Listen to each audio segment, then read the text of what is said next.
have bars. Acting like you know songs.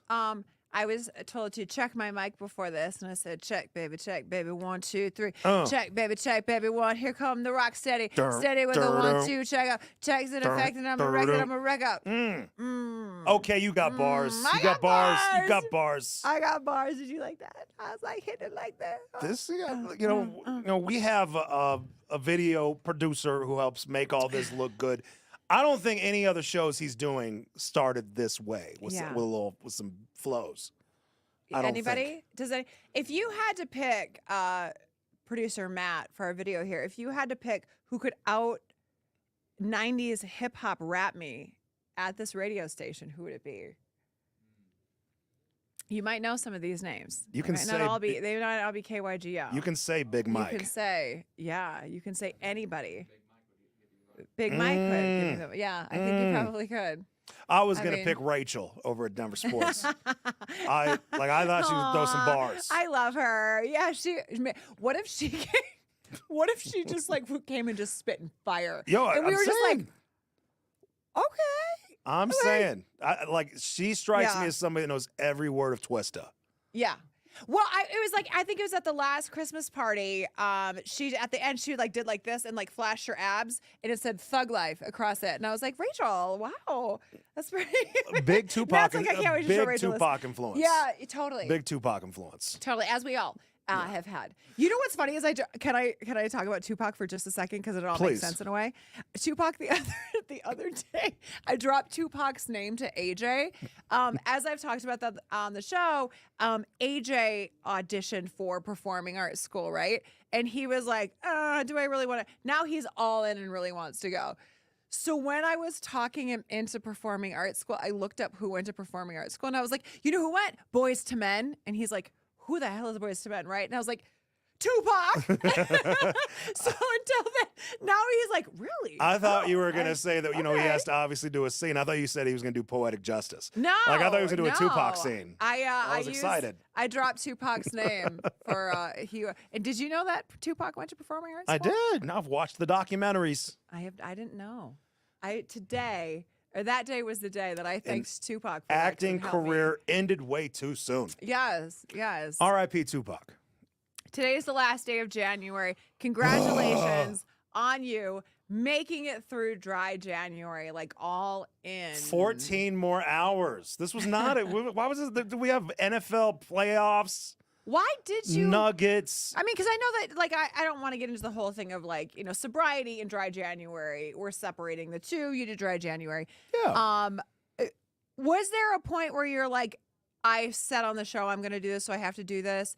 Was there a point where you're like, it's just a battle between me and myself? I don't even think I said it on the show. I think, the holidays, there was a lot. I went to Ireland last year, in December last month. There was a lot there. I think I was like, you know what? I think me and my friends, we did our thing on New Year's Eve. And I think I was like, at the very least, I was like, I'm taking a couple days off. And then I'm like, everybody starts seeing all the dry January posts. And I'm like, can I do it? Because look, I've never done it in my 30 plus years of life. I've never done a dry month. I've maybe but in my head, I'm like, I don't necessarily drink during the week. It's not like I drink every day. Can I do it? But it would be impossible for me to watch a Nuggets game or a sports game and probably not. So I was like, can I do it? And social situations and stuff. I was impressed because we had a couple of things too. And, just not even having, I was not having a glass of wine in the week and all of that kind of things. Because same thing. But on the weekends, I certainly would. But then we would go to, we went to a play. And I was like, oh, well, we're out. And you're like, no. I'm like, woo. So congrats on making it through that. That's huge.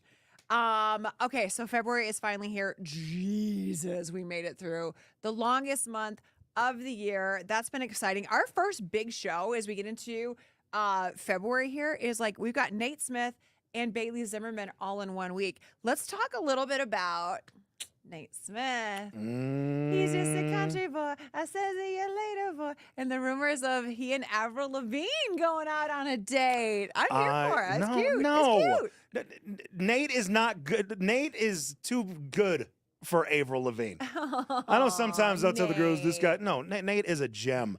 Avril Lavigne dated Tyga. You can't go from Tyga to Nate Smith. Nate Smith is just a gem of a person. Tyga's fine, but I don't know. April needs to stay away. Yeah.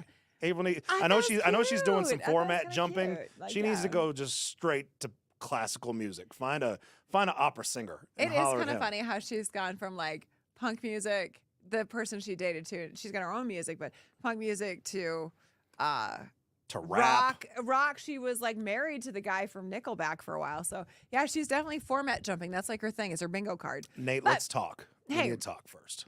Here's the thing, and I said this too.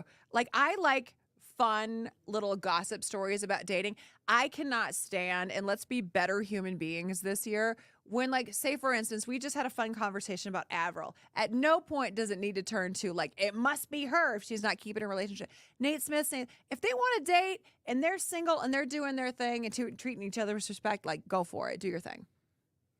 Yeah. To which I'll say to Avril, you better treat him right. God. Treat him right. People get so up in it where like I love little gossip like this and just leave it at that. Let them do their thing. Do you think he's filling her enough to put up the extra $8,000 to $15,000 for a Super Bowl ticket? Oh, I don't think anybody should. Like, If you've got it. We were just talking about that in the hallway and Super Bowl tickets and like how much they are. That was the conversation as I was walking into the studio with a couple of coworkers. It was Richie, Angie, and Joey. We're out talking about the Super Bowl. Joey is my son that works here. And as I walk in, they're like, Joey just said you never buy him anything. I was like, what do you mean you don't buy it? And they were talking about Super Bowl and if they ever had enough money to go to the Super Bowl, would they go? And Joey's like, yeah, I would. And they said, your mom would just buy you tickets. And he goes, she doesn't buy me anything like that. And I was like, oh, we're gonna. So if I came in a little late, it's because I had to choose some ass. Joey, you're hallway for a minute and be like, oh, come on. Joey, you're at risk of being taxed from your Venmo statement from your mom. So Yes. your Venmo account looks like a job from your mom. I've seen it. Calm down, Joseph. And if you would have said something nice, I'd have said, like, he pays for everything. He's such a good boy. Now I'm going to say he's a freeloading. No, I'm kidding. When he's you were grounded. Oh, Joey. Well, here's the thing. It's 62 degrees outside. Can we go outside? Okay, we Now. love you guys very much, but 62 degrees. 62. We got to go. We got things to do.